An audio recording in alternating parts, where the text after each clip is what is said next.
नमामीशमीशाननिर्वाणरूपं विभुं व्यापकं ब्रह्मवेदस्वरूपं निजं निर्गुणं निर्विकल्पं निरीहं चिदाकाशमाकाशवासं भजेऽहम्।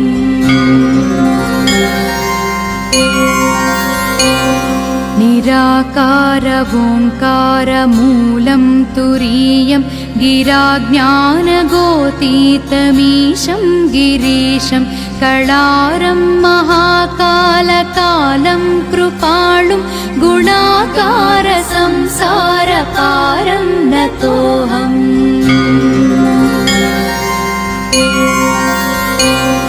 तुषाराद्रिसङ्काशगौरं गभीरं मनोभूतकोटिप्रभाश्रीशरीरं स्फुरन्मौलिकल्लोलिनी चारुगङ्गा लसत्फलबालेन्दुकण्ठे भुजङ्गा।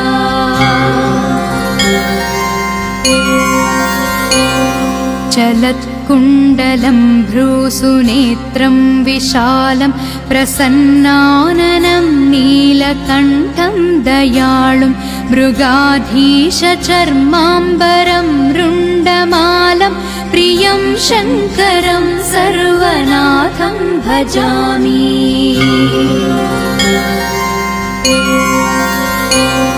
प्रचण्डं प्रकृष्णं प्रगल्भं परेशम् अखण्डम् अजं भानुकोटिप्रकाशं त्रयाशूलनिर्मूलनं शूलपाणिं भजेऽहं भवानीपतिं भावगम्यम्।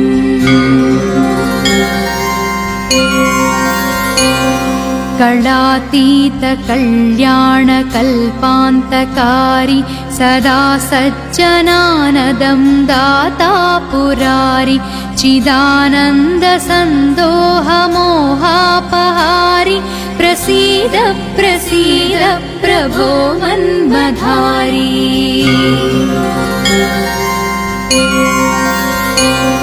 न यावत् पुमानाथपादारविन्दं भजन्तीह लोके परे वानराणां न तावत् सुखं शान्तिसन्तापनाशं प्रसीद प्रभो सर्वभूताधिवासम्।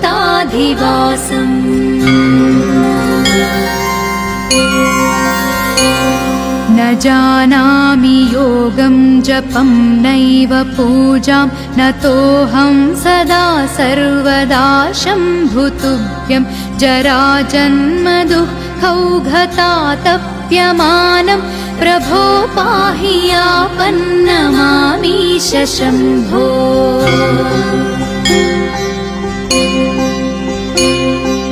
रुद्राष्टकमिदं प्रोक्तम् विप्रेण हरतोषये ये पठन्ति नरा भक्त्या तेषां शम्भुः प्रसीदति। इति श्री गोस्वामी तुलसीदासकृत